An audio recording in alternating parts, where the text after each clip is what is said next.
વિદ્યાર્થી મિત્રો, મારી યુટ્યુબ ચેનલમાં તમારું હાર્દિક સ્વાગત છે। આજે આપણે શેરના મૂલ્યાંકનની અંદર ઉદાહરણ નંબર 2 અને ઉદાહરણ નંબર 3 જોઈશું। ઉદાહરણ નંબર 2 ની રકમ પાન નંબર 118 ઉપર આપેલી છે। એ આ પ્રમાણે છે।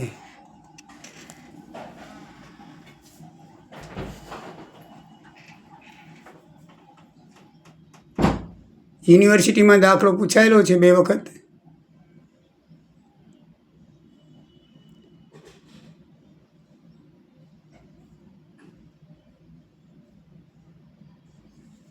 તો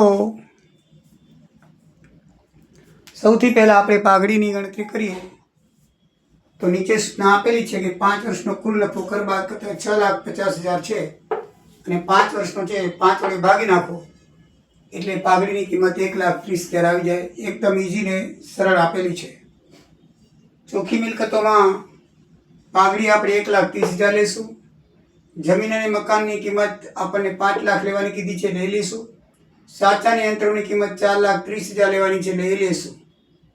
બાકીની કિંમત જે છોટા ઓજારો છે, પછી સ્ટોક છે, દેવાદારો છે અને બેંક શિલક છે, એ બધી બેઠે બેઠી લેવાની છે।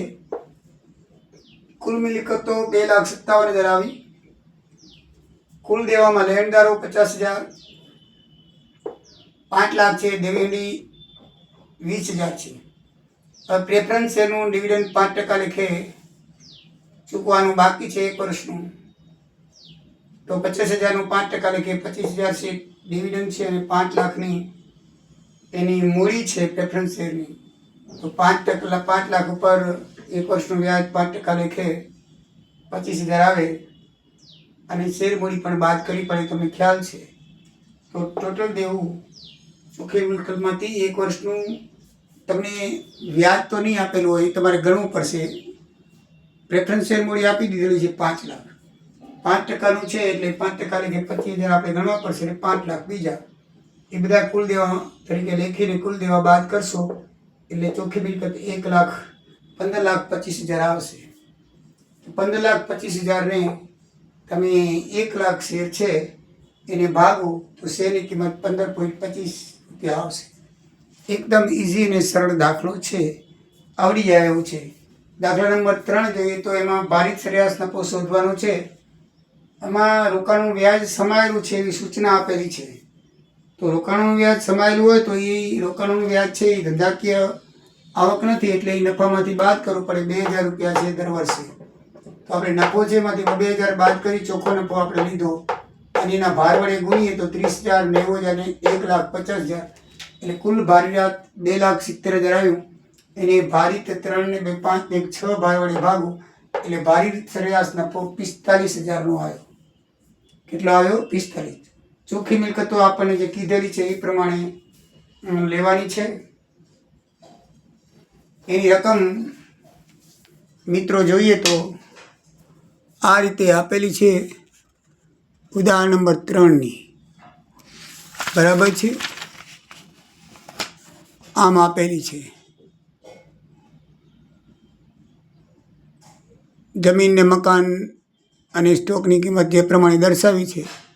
અપેક્ષિત વર્તનો 10% અને ભારિત સરેરાશ નફો પણ આપેલો છે અને વ્યાજની આવક 2,000 દર વર્ષે સમાયેલી છે એવી આપણને સૂચના આપેલી છે। એટલે આપણે એમાંથી 2,000 બાદ કર્યા, ભારિત સરેરાશ નફો પણ આપેલો છે ગણ્યો। જમીન મકાન જે લેવાના છે એ પ્રમાણે કિંમત લખી છે। પ્લાન્ટ પણ એ પ્રમાણે લખ્યા છે। સ્ટોક, દેવાદારો અને બેંક શિલક જેમ દર્શાવેલું છે એ જ પ્રમાણે આપણે લખ્યા છે। કુલ મિલકતો 26 લાખની થશે, એમાંથી લેણદાર બાદ થશે, સોરી કુલ મિલકતો 2,60,000, એમાં 60,000 બાદ થશે, રોકાયેલી મૂડી 2 લાખ આવશે। અપેક્ષિત વળતરનો દર આપેલો છે તો રોકાયેલી મૂડીને અપેક્ષિત વળતર 10% ગુણશું એટલે 20,000 રૂપિયા અપેક્ષિત વળતર આવશે। એના ઉપરથી આપણને અધિક નફો મળશે। સરેરાશ નફો આપણને 45,000 આવેલો છે, એમાંથી અપેક્ષિત નફો 20,000 બાદ કરો તો અધિક નફો આપણને 25,000 મળે। અધિક નફો મળ્યા પછી લખ્યું છે કે પાઘડીની કિંમત 2 વર્ષની ખરીદીની કિંમત ગણવાની છે।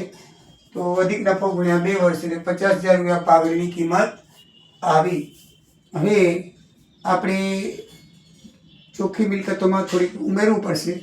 આ 2 લાખ ચોખ્ખી મિલકત આવી, એમાં પાઘડીની કિંમત અને બિન ધંધાકીય રોકાણો સિવાયનો સમાવેશ નથી થયેલો એવી જે મિલકતો છે એનો સમાવેશ બિન ધંધાકીય રોકાણો લખેલું છે એ આપણે 40,000 ઉમેરવા પડશે. કેટલાના? બિન ધંધાકીય રોકાણો 40,000 લખ્યું છે પાન નંબર 120 ઉપર. એ આપણે લખવા પડશે. બધી મિલકતો લેવાની છે એટલે આ જે મિલકતોમાં બિન ધંધાકીય નથી લીધેલી, કારણ કે ચોખ્ખી મિલકતમાં ન થાય. પણ ચોખ્ખી મિલકત ગણાયા પછી આપણે બધી મિલકતો ખરીદતા હોવાથી પાઘડી અને બિન ધંધાકીય રોકાણ ઉમેરીએ તો કુલ ચોખ્ખી મિલકતો 2,90,000 આવે. 2,90,000 ની કુલ સંખ્યા શેર 2,000 વડે ભાગો તો 145 રૂપિયા એક શેરની કિંમત આવે.